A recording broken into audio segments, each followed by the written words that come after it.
Pablo llegó a Jerusalén y fue recibido con mucha hostilidad por parte de algunos cristianos y especialmente por judíos. Esta hostilidad fue tan grande que el ejército romano tuvo que intervenir. Sin embargo, a pesar de todo ello, Pablo no dejaba de dar testimonio de Cristo, aún estando arrestado en Jerusalén. Bienvenidos al bosquejo de la lección número 11. Para este bosquejo vamos a presentar 3 objetivos. Primero, veremos el deseo que tuvo Pablo de unificar a las iglesias. Luego, estaremos repasando el rechazo que vivió Pablo y el odio de parte de los judíos. Y por último, también entenderemos que en medio de todos los problemas estuvo presente la providencia divina. Primer objetivo, el deseo de unificar a las iglesias.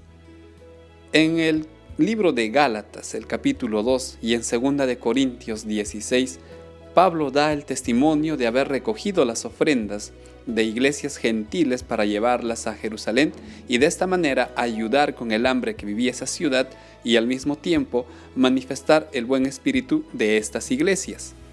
Luego, en Hechos 21, leemos que Pablo va al templo con otros varones para terminar un ritual de purificación. A pesar que él enseñaba la salvación por gracia, Pablo hizo esto para limar asperezas con los judíos y demostrar que él no tenía nada en contra de ellos y llevar una buena relación. Posteriormente, en el mismo capítulo leemos que Pablo testifica y presenta el amor de Dios, presenta el evangelio a la turba que le estaba acompañando de manera hostil con gritos de darle muerte. Pablo estaba compartiendo el evangelio con ellos. En el capítulo 23 del libro de Hechos volvemos a leer algo muy similar. Pablo estaba dando testimonio de Cristo a quienes lo acusaban. Obviamente, al dar este testimonio de Cristo, lo estaba haciendo para que la salvación también les alcance a ellos. Por lo tanto, en estos 4 ejemplos podemos ver que Pablo siempre buscó mantener a la iglesia unida, buscó crear puentes que unificaran a las iglesias y en ningún momento él causó división. Jamás atacó a los líderes y tampoco se victimizó como alguien perseguido o como alguien a quien trataban injustamente. Por más que tenía motivos, Pablo no hizo eso.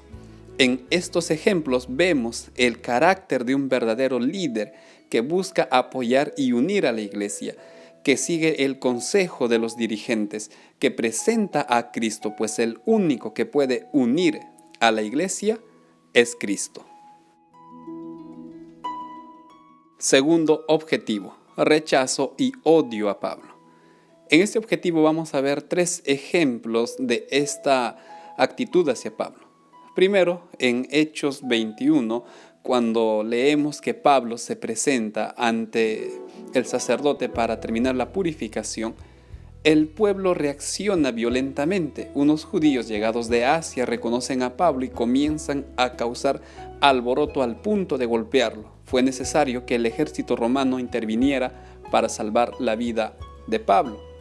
Posteriormente, cuando Pablo es llevado, pide permiso al oficial de poder hablar a la multitud. Les comparte el evangelio, sin embargo, la reacción de la turba fue la misma. Con gritos de darle muerte, respondieron el deseo de Pablo de que ellos también alcancen la salvación.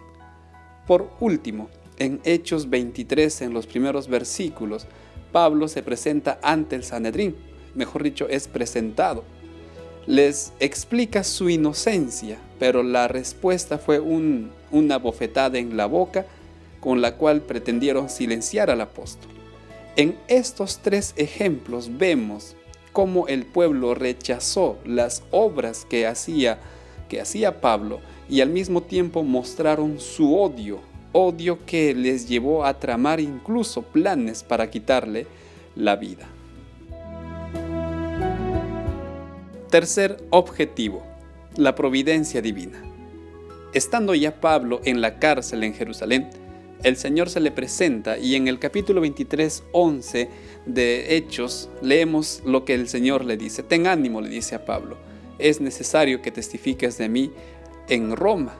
En otras palabras, irás a Roma. Esto fue significativo para Pablo, pues él siempre tuvo el deseo de ir y visitar estas iglesias. Este mensaje alentador pretendería ser apagado por parte del enemigo, pues un grupo de fanáticos judíos tramaron darle muerte. Presentaron su plan ante el Sanedrín. Estos vieron con buenos ojos este plan y dieron su aprobación. Sin embargo, uno de los sobrinos de Pablo, dice el capítulo 23, 16 al 17, escuchó este plan y fue a contarle a Pablo. Pablo inmediatamente hizo llamar a uno de los centuriones, a quien le pidió que por favor condujera a su sobrino ante el tribuno. Este tomó interés en lo que decía el muchacho, escuchó atentamente y le envió diciendo que no dijera nada. Luego, nos cuenta Lucas, hizo los preparativos necesarios para cuidar la vida de Pablo. Esto incluía un ejército y una carta que estaba dirigida a Félix. Luego, a las 9 de la noche, Pablo es trasladado desde Jerusalén a Cesarea, con más de 200 soldados que cuidaban su vida. Aquí podemos ver de qué manera Dios animó a su apóstol, cuidó maravillosamente a su siervo y encaminó a Pablo para que más adelante él pudiera seguir dando testimonio no solo en Cesarea, también en Roma. Para resumir nuestra lección, consideremos las siguientes preguntas. En medio de los problemas que tenga la iglesia, ¿cómo podemos ayudar a mantener la unidad? ¿De qué manera predicarías el Evangelio a quienes nos muestran desprecio y hasta odio? Tomando el caso de Pablo, ¿por qué es importante confiar en la providencia divina? Finalmente, decidamos confiar en la providencia divina y en medio de las pruebas, conflictos que venimos pasando, sigamos compartiendo el Evangelio eterno a un amigo, un familiar que esté pasando alguna necesidad. De esta manera, estamos llegando al final de nuestro bosquejo. Antes de despedirme, te pido que leas atentamente la descripción del video y el primer comentario. Nuevamente, muchas gracias por confiar en este trabajo. Que el Señor te bendiga. Hasta la próxima semana.